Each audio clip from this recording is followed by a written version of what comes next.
Well, hello there, and welcome to You Don't Hear That Every Day, where unique and unusual people tell their stories and bare their souls. Today's guest is a man who, I guess somewhat ironically, made a name for himself pretending to be someone else, specifically a certain former president. Where will your great and strong presidential library be? Tampa, Florida. Okay, we've already picked out the site. It's going to be shaped like a T in between two strip clubs. JL Cauvin is a comic. He's got a law degree from Georgetown University that he has actually used. He became a lawyer just before he kicked off his comedy career, which I'm told, or I heard, or I read, that he almost gave up on at one point in time, and that is where we'll begin our story. JL, welcome. Oh, thanks for having me. Nice to finally meet you in person. Obviously, we've seen each other on Twitter or X or, whatever they're calling it. Elon Musk's hell site. That's yeah, that thing has really gone down, hasn't it? It's not that we're here to talk about Elon Musk, but it's just sort of strange to see somebody take a product that was working and just spend $44 billion to destroy it. It feels like he's like ruin it.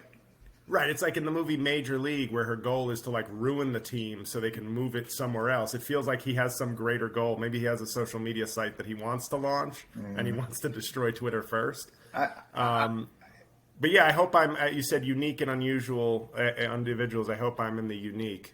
I would say so, because I've been following you, as you mentioned, on the site formerly known as Twitter. And full disclosure, I actually paid money to see one of your remote comedy shows during the pandemic. So, I'm glad. I know you must be glad to be back on stage again, but I got to ask you, how do you get from law to comedy? Were you always a funny guy? I was, but I think nowadays with social media and everything, everybody who says something funny or does something thinks like I should monetize this or do something with it. Sure. But I was just always the funny friend in my group, but never had any thoughts or ambitions beyond, man, it's nice to make your friends laugh. That's its own reward, or it used to be. And it was in law school when I started law school, which was really the first time I think I'd had academic, I don't want to say difficulties, but where I was like, for the first time I felt like I kind of hit a wall. Like it wasn't easy and I couldn't just get through. It was very difficult. And I think I got a little depressed in law school, to be honest. I was in a long distance relationship. I was kind of struggling with some of my classes, and I just kind of needed a hobby or something. And a guy in my building during my second year of law school, he was just, he was running a free comedy show like in our neighborhood. He was like, he saw me probably like, hey, 23, 24-year-old guy, like that's who we want in our audience. And I was like, oh yeah, I like comedy, I'll go. And I went to this show at a bar near my apartment with a friend, and it was just eye-opening because it was really good. They were all sort of amateur comics, even though I actually know a couple of them still doing it and like have had some success. But it was one of those things where I said, oh wow, A, that was really fun, and B, this wasn't Chris Rock and Dave Chappelle where you don't feel like it's relatable or like you could do it. This was like, oh, these guys are really funny, but they're like regular dudes, so to speak. And that kind of got me thinking about trying it. And, that summer I was in DC and I started going to some open mics in Washington, DC. And I've always said I went humbly because I understood making your friends laugh and making strangers laugh they're different skill sets. But at that first open mic in June of 2003, I think if they had booed me off stage, I would have been like, okay, it's not for me. But they were very nice. It was like a nice crowd at this open mic at a jazz club that did like a comedy open mic. And I think that just sort of, made me want to continue it. And 20 years later, still continuing it. Yeah, I read that you had been doing this a pretty long time and had some moderate success with it, right? You weren't sure. And you were thinking about letting it go. And then you started doing Trump. Tell me how this happened. I had been doing Trump, and it wasn't good, but nobody, like it wasn't bad, but it wasn't good. But I was doing it for fun. I'd always kind of done impressions, sort of, I used to do them on stage, and then I sort of, with YouTube, once I started a YouTube channel, I said, okay, on stage I can do my stand-up stories, jokes, and YouTube can be a more natural format to doing sketches and impressions. Because sometimes on stage, it's very annoying when you have to get into an impression, because you have to set up fake scenarios and be like, wouldn't it be crazy if, and then he met so-and-so, and it's just very contrived. Whereas if you're doing a sketch, the sketch is its own universe. And so I started doing a Trump off, like just fooling around in 2015, before he even, before he announced or anything. And it was decent. And a friend of mine said, hey, we should do a podcast. Like, let's do a podcast. Like, I'll be the moderator, you just be Trump, and it'll be a weekly show. So we've been doing that for like a little over 5 years now.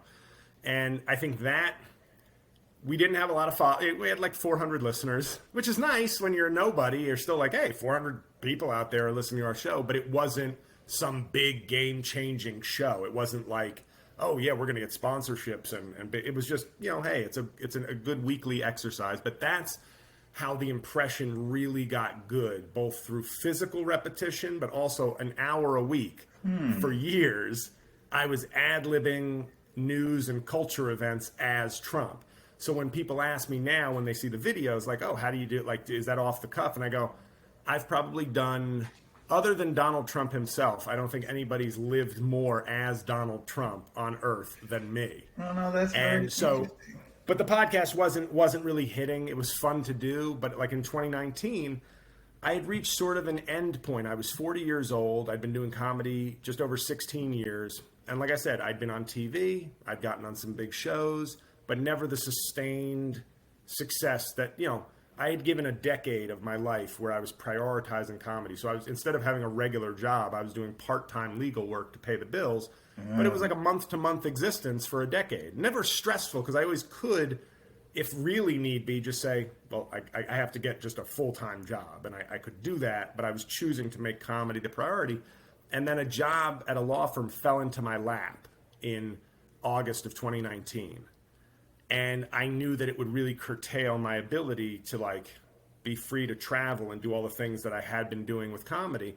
But I said, when a good job at 40 shows up out of the blue, you take it. Like, I'm not 26. It's not like I'm right in the mix of everybody's desired demographic. Like, this job is a message from above. Like, all right, I respect that you've done all these things with comedy, but health benefits and good money, take it. So I took it, and I was basically prepared to just be like, I'm going to keep doing comedy as a hobby, but I can't keep making it the priority, because at that point I realized I have skills and I have work ethic, but I don't have the luck, the big break. And if I'm sitting around waiting for luck, I can wait for luck while doing a day job that pays me more money if I need luck to intervene. And then the pandemic, as it were, the worst case of bad luck for most people, obviously. So fast forward a little bit for me. Yes. You're doing Trump online on Twitter. You're posting. And when did you realize, hey, wait a second, this thing is catching on? Well, that's the thing. It was really only my third video, because I was not doing those videos until I had to work from home. So now I'm at home kind of bored and saying, I'm bored. Let me do, like, I had no expectation, no thought that like, oh, this is going to blow up. I did one video 2 weeks, like March 24th, 2020 was the big video that got over 10 million hits across platforms.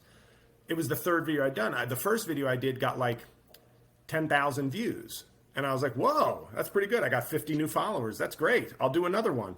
And then I did one, and it was complete luck. It's the crazy thing, is that it really was like, I had a good video, I had a good impression, I'm a good comedian, but it was completely luck. And so it was March 24th, like the next week of my life was when it all hit me that I now have, I just picked up 100,000 followers and millions of views, and I'm being asked to do interviews with media and things like that. So it wasn't a gradual process. It was like a lightning bolt happened. Wow.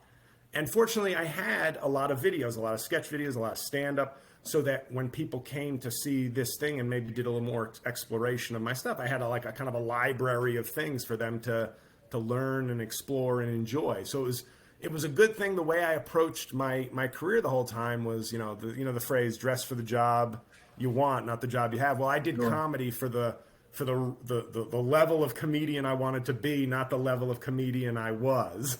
So there was a good amount of good stuff out there, because I always took things seriously, even when I was somebody with 2,000 followers and no money coming in. Well, it was interesting to me. I mean, you didn't focus on the impression part of your comedy, right? You focused on the jokes and telling stories and doing the things you do. But the impressions, I've always thought that people who could do impressions were very special. Everybody can do jokes, but it's very few people can really who are mimics, right? Who can do somebody else and do it well. And when I've seen them, I think personally that it's hilarious when it's done well. Oh, sure. And I agree. It's like, and maybe I became too much of a pretentious artist, but I like doing impressions, but I just feel like stand-up, like impressions, I think are most organically good in sketch setting, because you don't have to waste time on stage going, hey, look at this scenario, or what if I did this? And, I slip in an impression once in a while on stage, and like, because I got so much attention for the impressions, I'll end a lot of shows with sort of like a Q&A where people can just kind of ask some of the impressions questions. But as far as stand-up, I have sort of a lot to say and a lot of things that are just better suited to stand-up. But that's why my YouTube channel is sort of like a mix and probably leans heavier in impressions, because I feel like it's just more organic to that format, and it works better for at least the way I think. Can you talk about the science of it a little bit? Like, how do you pick a guy and say, I'm going to do Trump, or I'm going to do Mike Pence, or I'm going to do, the Senate Minority Leader, Mitch McConnell? To raise taxes on our wonderful corporations, lower the cost of prescription drugs. Is there certain things about a person that make you say, I can make him funny? It is weird, because I think sometimes I try to think back, like, what was I thinking 20 years ago when I do an impression? Because now it's sort of a skill I kind of, you don't ask a basketball player in their 10th season, like, how do you get your handles so good? Right. Because it's been something they've been doing for so long. But if you could ask them, like in high school, like, what did you do where you knew you could do a certain trick or play a certain way? And I think, I don't know if it comes, obviously there's a physical skill to it that you can't necessarily work on, like some people, either it's the ear or the vocal cords or something that you have a little bit of a unique skill, just like not everybody can slam dunk even if they try. But I think I sometimes wonder, in my house, my father was a Haitian immigrant, my mother was a Bronx-born Irish American woman, and I went to private school, but I grew up in New York. You get a lot of accents going, and I sometimes wonder if in that environment it made me kind of just pick up on lots of different things.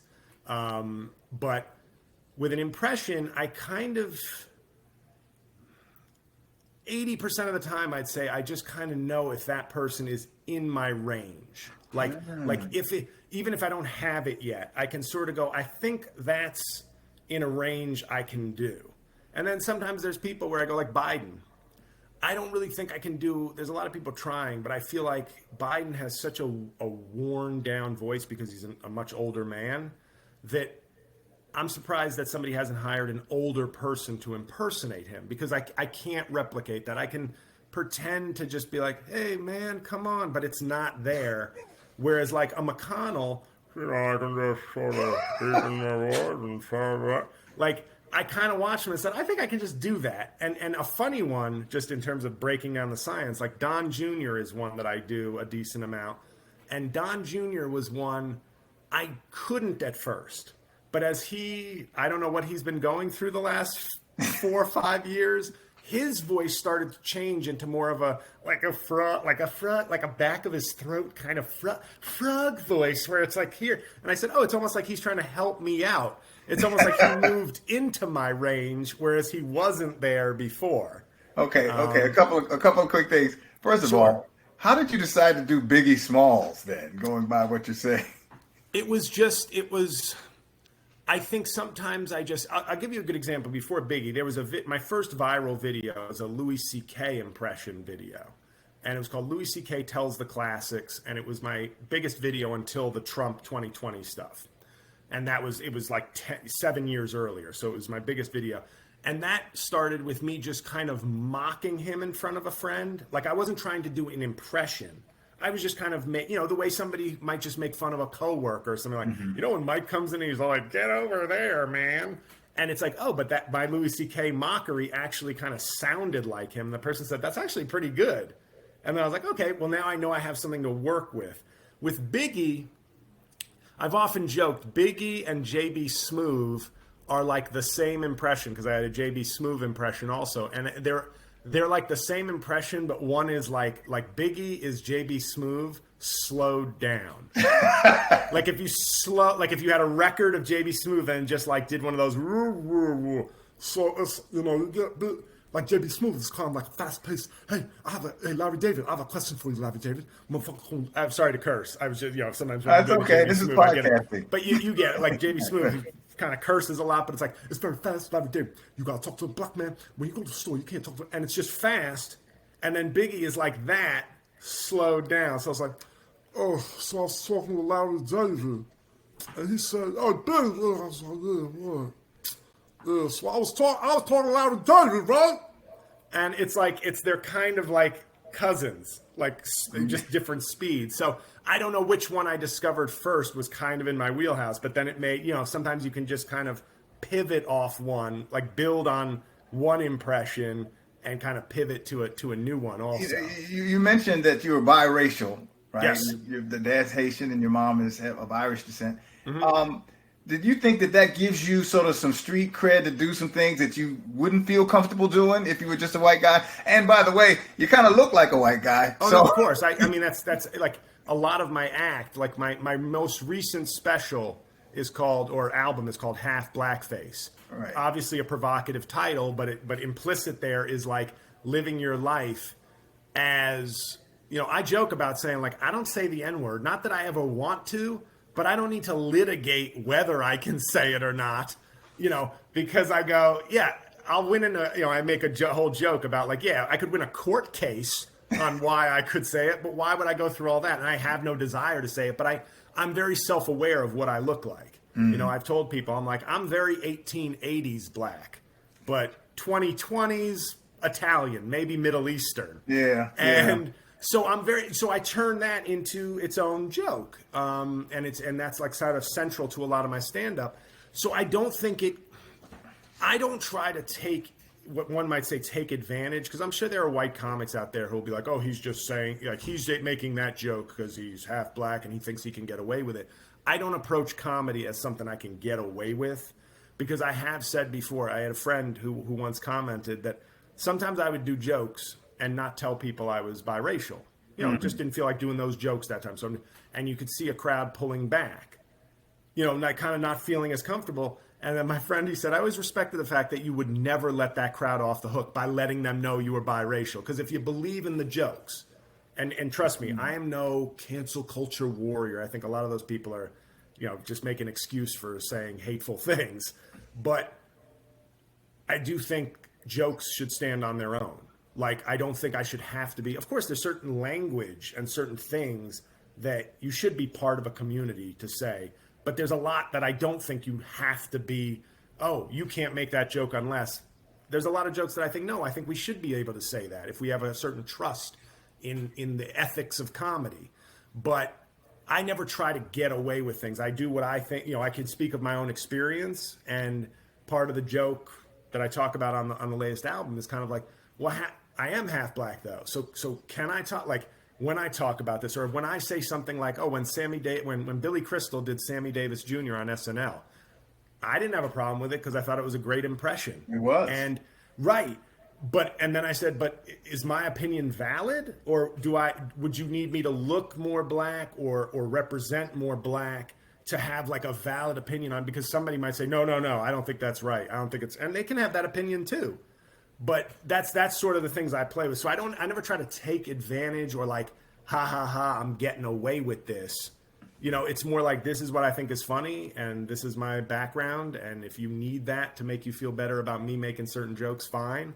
But I'd like to think I'd be making the same jokes mostly regardless of what my Do you have background to is. be courageous to be a comic these days and push the envelope a little bit? Because I know, there are comics that have taken a lot of heat. Dave Chappelle being one of Sure.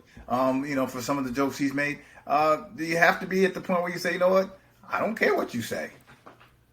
It's, I think, and this is not to make myself or people in my position feel more heroic, but I think it's a lot tougher to be a sort of unknown comic or a lightly known comic and speak what you think is funny and truth or whatever.